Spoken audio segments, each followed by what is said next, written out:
1902, una flota de barcos españoles repleta de oro partió de América rumbo a Vigo.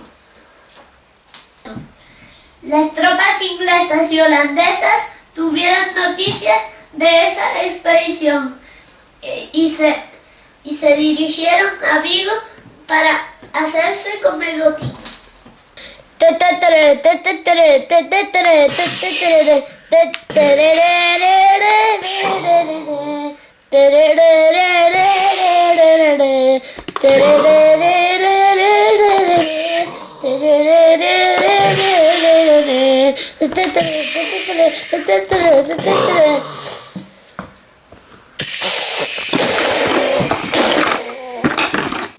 Tras una dura batalla, los barcos españoles se hundieron en la ría para salvar el tesoro.